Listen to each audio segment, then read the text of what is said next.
Hello, everyone, and welcome back to 305 Insights. I'm your host, Alan Somerton, and today we're going to be talking about Florida State.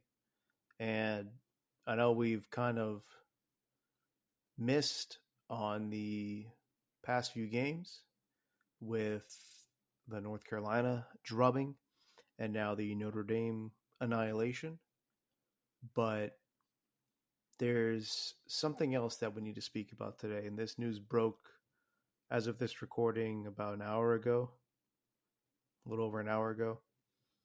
And Mike Norvell has made the decision to let go of some staff members, which was honestly pretty surprising that he would actually do it because he hasn't done yet. But if you really dive deep into the timing of it, it's actually honestly the best possible time to do it.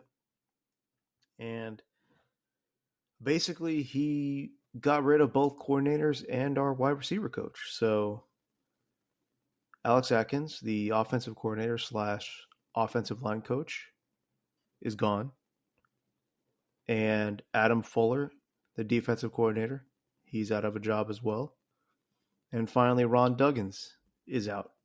Now, Atkins and Fuller were both hired by Norvell when he arrived here in 2020, or the year before the 2020 season. And Dugans was hired the year before by Willie Taggart. So,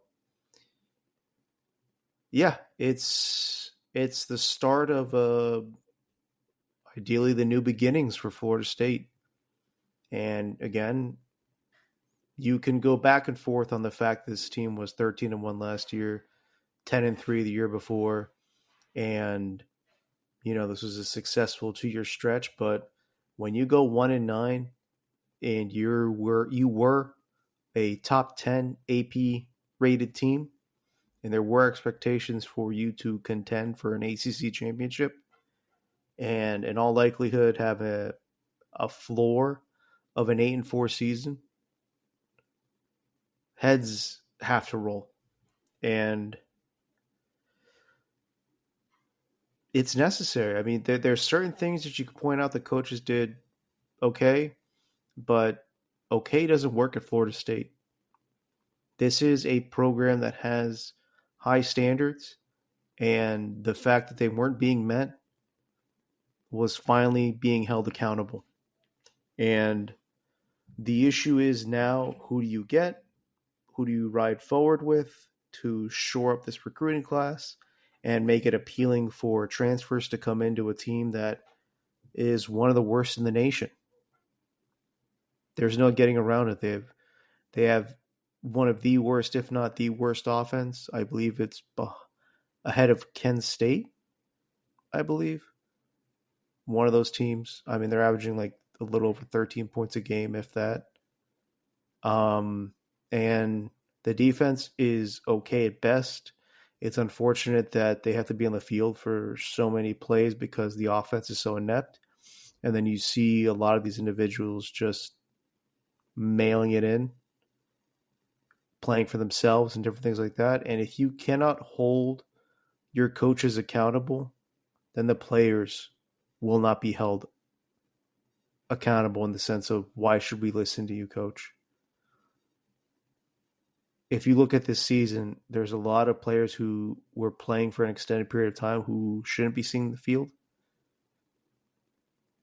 But on the other hand, you can make the argument that the younger players didn't take it from them. And the development has been horrible this season. Horrible.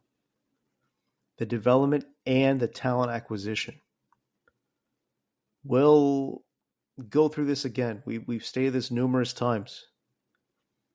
This was, in the eyes of this coaching staff, the most athletic team that they've had, in the sense of they thought their defensive line was going to be really good. They thought their offensive line, this was going to be the fastest, strongest team overall, but their offensive line was going to be a line that they could build a power running game behind. That they would use DJ Ungole to go over the top with Malik Benson, Jaylen Brown, et cetera, et cetera. with the transfers and some of the kids here, like Ja'Kai Douglas, Hakeem Williams, even I guess you could go Portier and stuff like that. You brought in Roydell Williams to complement Toafili, and you had Cam Davis. But it hasn't played out that way, folks. The defense has, I believe, 3 takeaways on the season. You're just not creating any turnovers at all. 3rd and long has become known as third Fuller because of how passive he plays these 3rd and longs and allows for them to be completed or achieved at an alarming rate. Alex Atkins was once viewed as an up-and-coming star in the coaching ranks and an ace recruiter. And he even showed it during this season, pulling in a 5-star offensive lineman, a 4-star, another 4-star, I believe a 3-star. I believe if they don't have 4 offensive linemen, they for sure have 3. I'm pretty sure they have 4 offensive linemen, though, but I'm pretty sure they have 1 5-star, 2 4-stars, and a 3-star. And then, the years past, he's recruited well in the offensive line, but it's not showing. Look at this whole line coming into this season. Richie Leonard, transfer from Florida. TJ Ferguson, transfer from Alabama. Darius Washington was a preseason All-American, or at least a preseason All-ACC member, and he has regressed incredibly. Maurice Smith, has been here for a long time and just high snaps galore for an individual as experienced as him. And when you're playing the younger guys don't even look ready. I mean, Andre Otto, the team's very high on him. He got beat multiple times easily by Notre Dame. And Lucas Simmons isn't ready yet. Julian Armella isn't going to sniff the field. That class that they were so excited about, I believe it was the 2022 class, the offensive line class. I think Julian's the last one left. There might be one more, but there's no development on this team. You get all these kids and they all transfer out. And it's unfortunate. You get Jeremiah Byers out of UTEP, and he was considered one of the best offensive tackle transfers in the country. It's crazy watching him. He had a one-on-one opportunity in the Notre Dame game, whiffed on the block, did a block in the back, and the guy still was able to get the tackle off. So you're able to shut off the offensive lineman in the open field and get a penalty and still make the tackle. Barrios was also the kid at the end of the Duke game that was just getting bull rushed by one of the Duke defensive ends and just destroying the end of the game. Like, no development on the offensive line. And even though Alex Atkins isn't the offensive coordinator, he's the offensive coordinator title, but he doesn't call the plays. That's all on Norvell. Atkins does develop the game plan. He does have a heavy influence on how they should attack teams. And you've seen it consistently on this team. They peak on their first or second drive, and then after that, it's all over. Once the defense on the other side makes the adjustments, nothing is happening. And there's of course, a lot of this can fall on Mike Norvell. I'm not saying he's absolved of any of the issues that have occurred this season. But you see glimpses of the creativity. And then a wide receiver or a tight end drops the ball, or the offensive line doesn't block enough to allow the quarterback to get through their progressions. But something needed to be done. You need to salvage the talent that's still on this team and salvage the recruiting class coming in. You cannot guarantee that both Brock Glenn and Luke Kromanoke are coming back next year. That's how much of a disaster the season's been. That, Brock's been here for 2 years. What else does he know? Luke's been here for a year. Well, he's going to be here for a year once the season ends. Is he comfortable staying here? I mean, Mike Norvell's going to be the offensive coordinator again. He's not going to fire himself. Is he going to start pulling a Jimbo Fisher and just believe in himself over, being a CEO type coach? Who do you bring in on the defensive side? The critical matter at this juncture is how much Mike Norvell, how much respect he still commands in coaching circles. Because if you look at the historical data that shows a team falling off this far, even though, again, this is unprecedented, but even when teams fall off by a little margin, or like, let's say you're a 9-10 win team and you fall down to a 4-8 team, 5-7, stuff like that. History shows that those coaches don't dig themselves out. You might have some aberrations here and there. Again, people might point to the Jim Harbaugh 2-4 COVID season and how he turned around and became a national champion. But show me another example in recent memory, or even historically, where a team just bottoms out and the coach survives for another few years. Mike Norvell has to swim upstream against that. And again, what we just spoke about briefly with, does he still command respect in the coaching circles? Because if you're going to make an upward and or lateral move to Florida State, are you going to do it with a guy who is going to be on the hot seat next year? He's already on I don't want to say hot seat this year, but the only reason why he isn't is because of the extension that he signed, and he's owed $64 million. If money wasn't an issue, I don't know if Mike Norvell would still be coaching at Florida State next year. Next year, he's already on the hot seat if he loses an incredible amount of games. And let's say a 7-5 season going to be a successful season? In the sense of, is that enough to appease the fan base and the administrators? Because what happens, folks, is, and this is why we're saying it's a critical juncture, you have the respect of the coaching world, and it's also the economic impact that the team has on its city.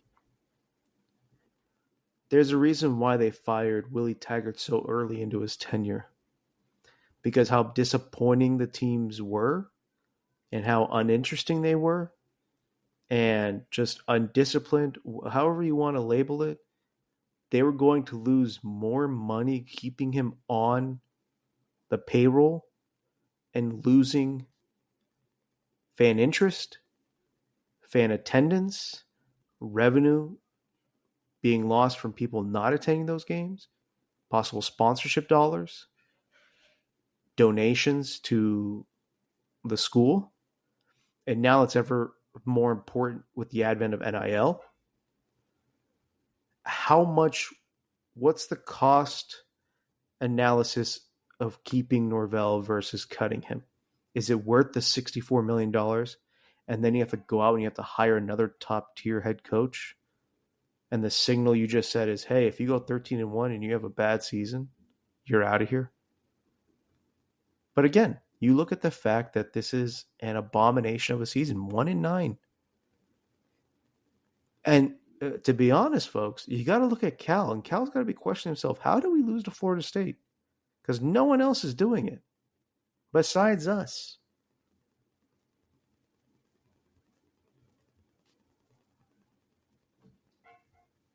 Can Norvell find the right coaches to hire? Can he salvage this recruiting class.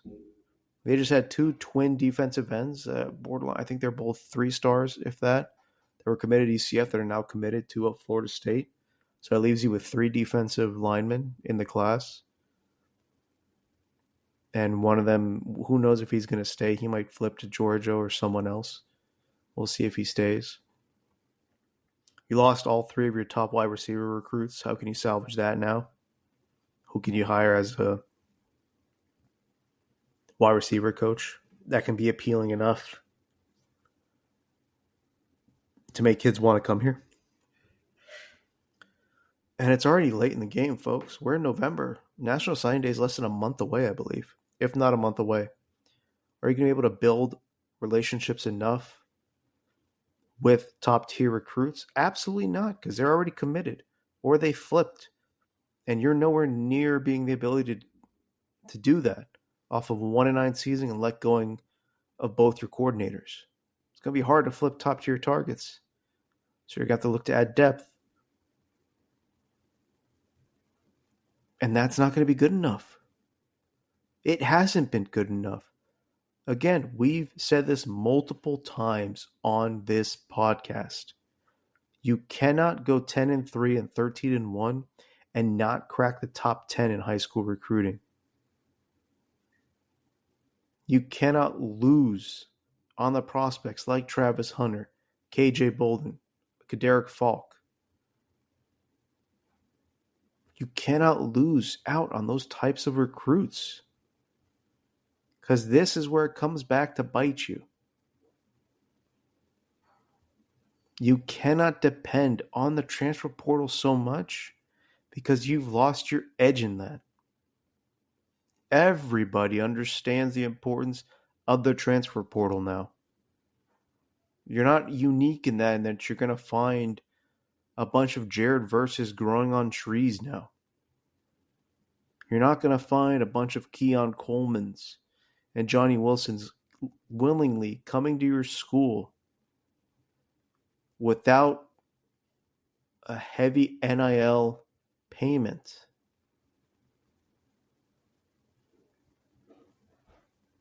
I mean, look at the recruits you missed out on this time. You needed wide receivers, and the best you could come up with was Malik Benson and Jaylen Brown.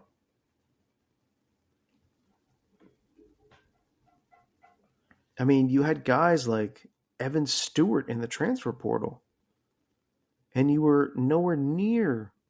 Like, he basically went to Oregon and never left.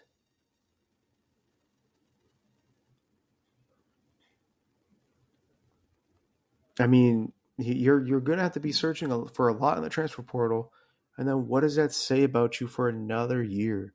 That you cannot develop high school recruits? Because who's going to be starting on the defensive line next year? Patrick Payton, if he doesn't declare, I mean, my God, that guy's probably going to transfer out. Because unless you get some stud defensive coordinator, why would he want to come back? And he'll still probably get drafted at some point this year, so there's no point in him coming back. Marvin Jones Jr., is he going to stay another year? He's going to have to. And can you get the talent out of him? Joshua Farmer's gone. Is Darrell Jackson Jr. going to come back for another year? I don't know.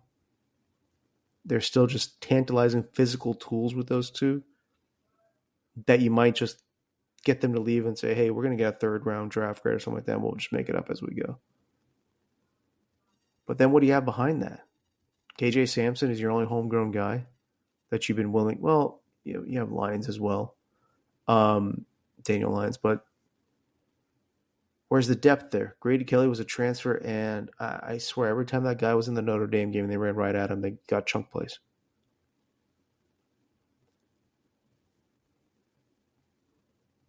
Who's going to be coming back at linebacker? You're going to lose out on DJ Lundy and Cam Riley. So you're going to be leaning on the younger kids. Can you trust Blake Nicholson? He's shown you bits and pieces, but he also shows you how easily he gets lost in this defense. Omar Graham Jr., horrible game again. He looked like he was getting better and better, then this happened.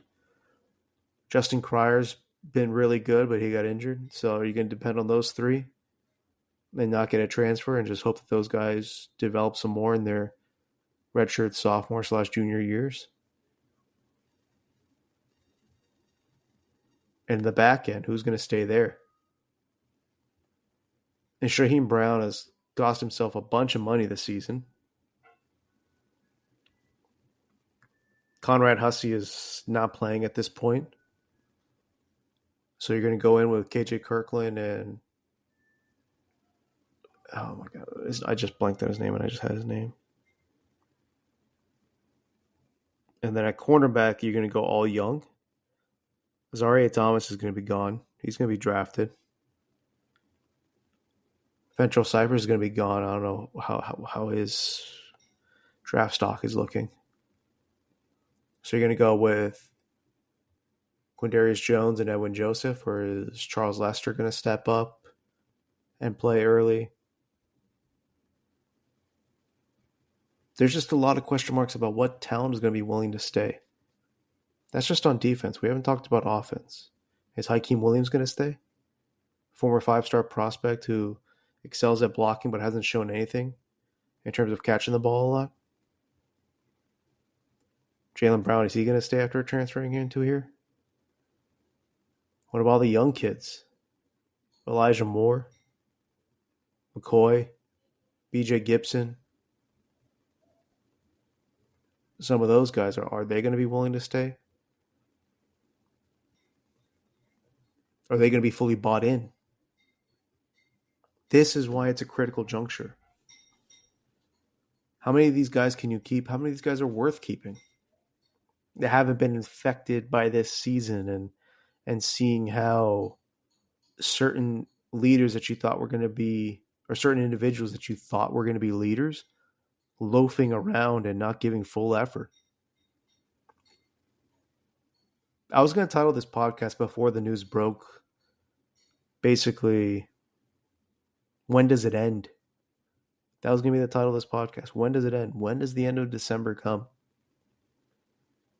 Or not the end of December. When does December come? Because that's the end of the season. You got the Thanksgiving game against, there's 2 more games. You've got Charleston Southern and Florida. And then from there, it's a mad dash to 2025. Who's transferring? Who's coming in? Who are you keeping in this recruiting class? Alex Atkins recruited a lot of these offensive linemen. Are they going to be willing to stay?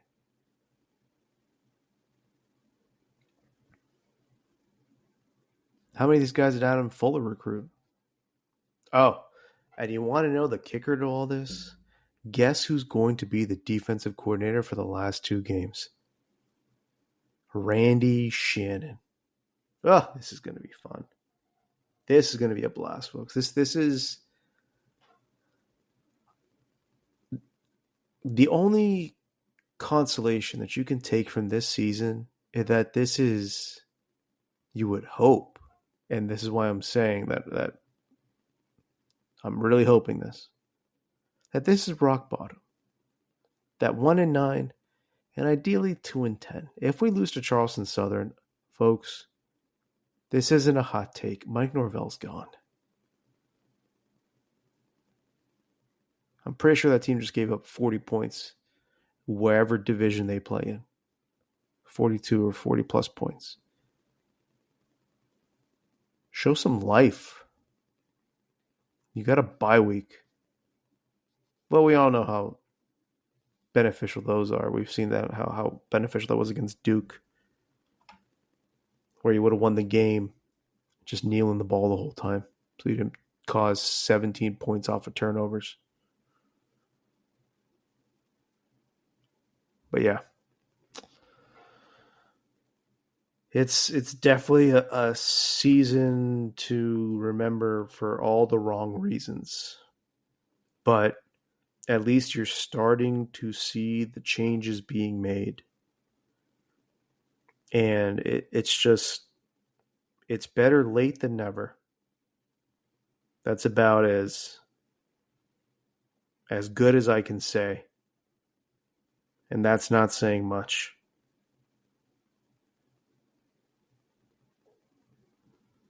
I just,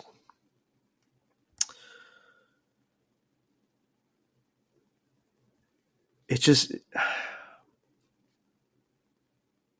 it never made sense to keep coaches because of possible decommits. And especially with this coaching staff where these kids flip on National Signing Day.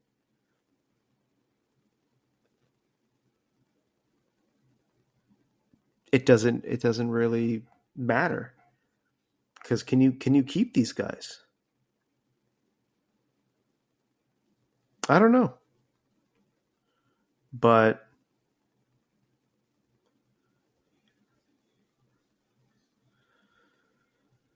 yeah, I mean, there's going to be some money owed to these guys. I mean, Dugans I think is owed 625,000.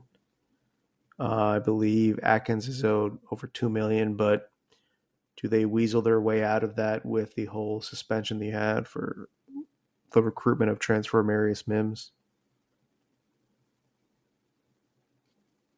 I'm not sure, but I think Fuller has from 2 to 4 million, I believe. So, and that's just the beginning, folks. That's why I'm saying you can't fire Norvell because you have so much invested in this coaching staff, which again shouldn't have been invested anyways. But here we are. You lose 52-3 to Notre Dame. You lose, what was it, 34-11 to North Carolina. And you cannot generate any offense and you cannot generate any turnovers. How many times are we going to watch this team throw for sub 120 passing yards or 130 passing yards, whatever it is? How many times are we going to watch this team not break 300 yards of total offense? How many times are we going to see someone convert to 3rd and 17, a 3rd and 20, 3rd and 18, 3rd and 12? The money down, it was not for Adam Fuller. You just couldn't continue on this path. And the fact that we continued on it for this long is a problem in and of itself. When you win and you win big, that's your opportunity to upgrade. You know you're an elite school. You know you're running an elite program when you have to constantly replace your coaching staff members.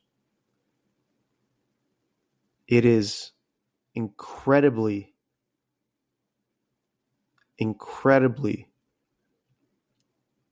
I'll just say it's incredibly damning that no one was pushing to get Adam Fuller enough as to where he considered leaving Florida State. No one was pushing for Alex Atkins in a manner in which he considered leaving Florida State. Same thing with Ron Dugans. Same thing with Randy Shannon. There's a lot of coaches out there. There's a lot of opportunities for these coaches. And I think the best opportunity that came up for Alex Atkins was like a D2 school. I don't even know if it was in a Power 4 school, even. When your coaches aren't being desired by other programs, with how much turmoil and turnovers there are throughout the Power 4, and to a lesser extent the Group of 5, that they didn't want you, that right there, folks, is the scariest part. So I guess over the next week or two, we'll start seeing more whispers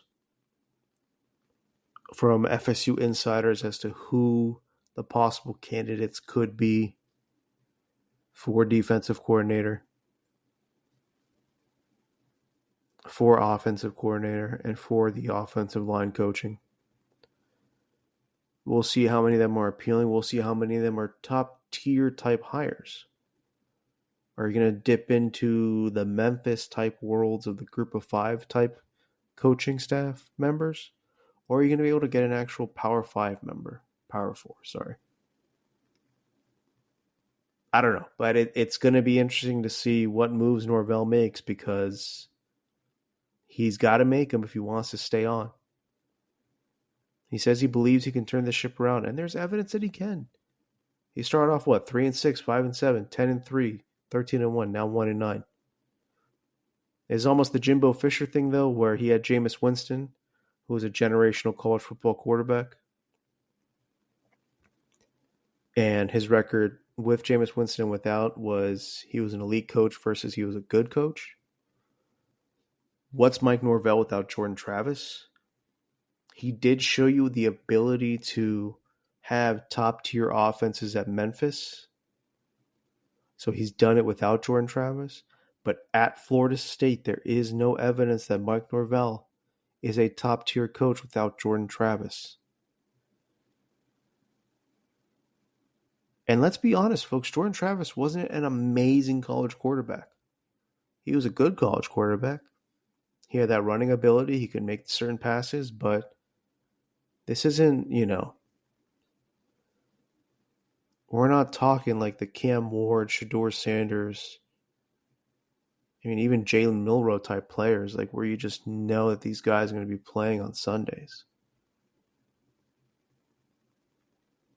in some capacity or another starting. I just named you 3 guys who in all likelihood are going to be drafted in the first round. Jordan Travis, even if he was healthy, was not going to be drafted in the top 2 rounds. Even 3 rounds, maybe. I don't forget what round he went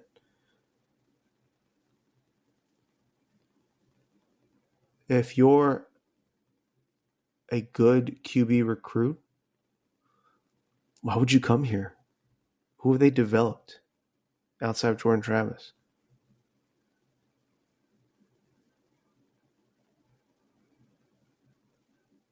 Luke Kromenhoek is, for all the scouting services, a very talented individual.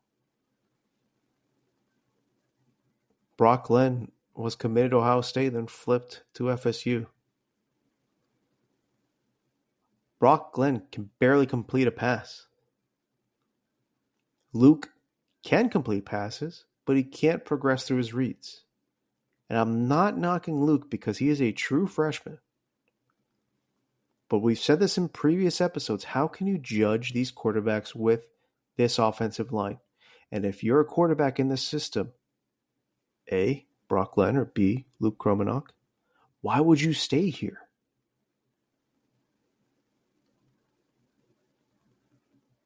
We'll see how things develop, folks. I'm just going to keep on ranting over and over about the same general things, but we'll just end it there. That's it for this episode. I'm not even going to review the past 2 weeks because those were just absolute dumpster fires. But we will start, following the coaching hires or potential hires very closely. It is going to be a bye week, so it's going to be a slow week for FSU podcasts. We're still going to have to look into and review over the past few weeks. I do honestly want to address the FSU game because unfortunately I didn't do that for the side. Might address the Duke game a little. Obviously, we're going to have to address what happened with the Georgia Tech game. So a lot of catching up to do, but we're going to get to it. We're going to get to it, folks. Just unfortunately, been a little busy the past few weeks, so we're going to try and get the ball rolling with these podcasts once again because it's college football. And this is something I'm very passionate about. So we're going to hop back on the train. There's a lot to talk about. So we're definitely going to be doing that. So how many times am I going to say so? We'll see. That's it for today's episode, folks. You know the drill. You know how we end it. Apple Podcasts, Spotify, got the YouTube channel up. However you may be consuming this podcast, I thank you. And do not forget, like, subscribe, follow, turn on those notifications as soon as these are delivered. You can pop them into your Bluetooth in your car, AirPods, etc., etc. So, thanks for sticking around this one, folks. Thanks for stopping by, and we'll catch you next time here on 305 Insights. Have a good one, folks.